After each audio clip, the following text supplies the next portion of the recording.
Hello, everyone. This is Leah Love. I know it's been a minute. We have done so much traveling this summer.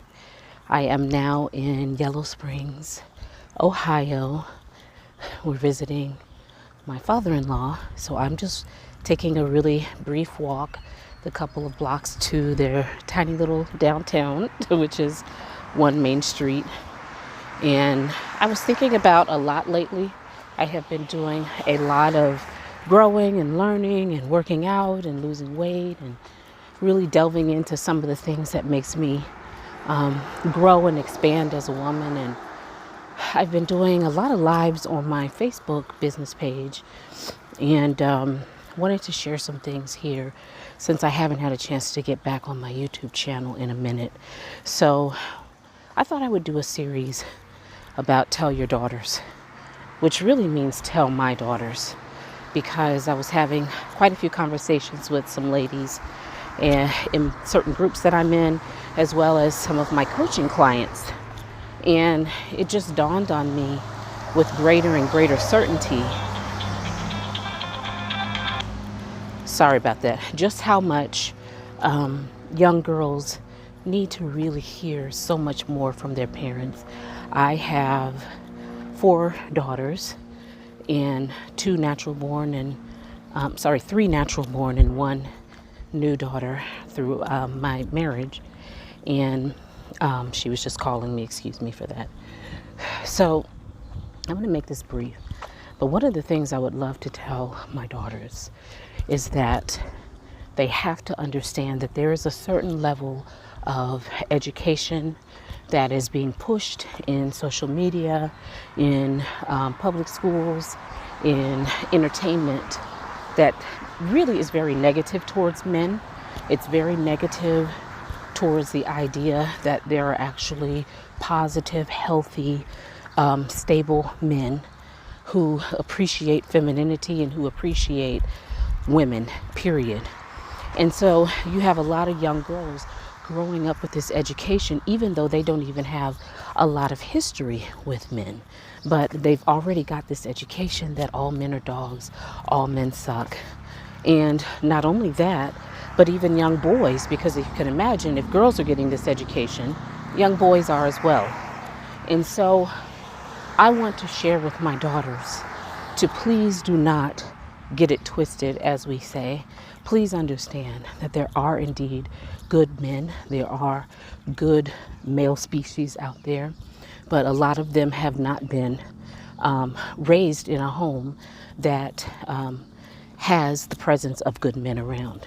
And so as a young lady who is thinking about relationships and eventually marrying one day, you really need to be very careful about who you let into your life and who you let into your circle. If you are, a nurturing type, a lot of times young girls get caught up with young boys who've got a sob story, who just got, something horrible happened to them, and, you feel so bad about them, and you want to help them, and you want to kind of be their savior. And I need you to understand, it is not your job to save a young man. Bless his heart, wish him well, but you have to put yourself first, because what happens is usually you end up getting pulled down. You end up having your energy drained. And then once you've done the healing and gotten them into a better space, then they end up moving forward. They end up moving on and then blessing the next person with a healed presence. And then you end up having been drained, and now you have added trauma to your life. And, you just don't need that. And then you begin to reaffirm what you've been learning and hearing out in society, that all men suck, all men are horrible. And it's just not true. Love yourself enough to wait. It's not an emergency.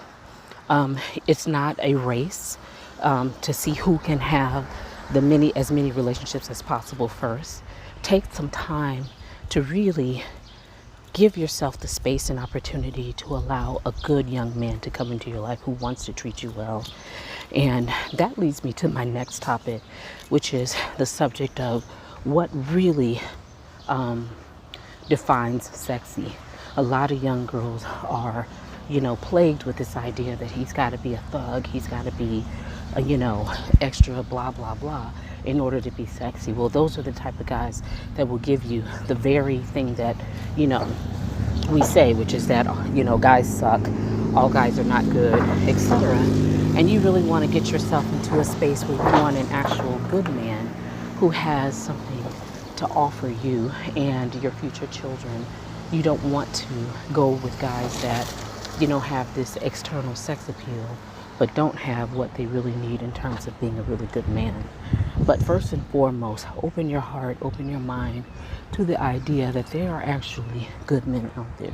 If you don't even have that idea in your mind, it's going to be very, very difficult for you to even attract that into your life, because, you know, what you focus on is what you attract. And so if you are focusing on horrible guys who all suck, blah, blah, blah, well, that's what you're going to attract into your life.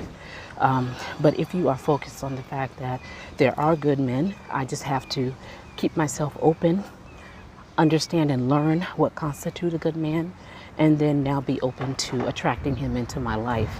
Don't start your young life out thinking that all men suck, because that's a recipe for failure. Doesn't mean you got to be naive. Doesn't mean you've got to set yourself up to be, you know, used and abused. That's not at all what I'm saying. But first, examine are you thinking? What are you thinking? What are your thoughts about men? What is your education thus far? And be sure that, you know, you can very comfortably say within your heart of hearts that, yes, there are good men, and I'm going to be open to attracting one. So that's definitely something I'm going to share with my daughters over and over. And I definitely would love if you could share them with your daughters, if you already have some, and make sure that they understand that it's a learning process. And it's something that unfortunately we don't teach that much anymore, but it's out there. Good men are out there. All right, ladies, I will talk to you soon. Bye-bye.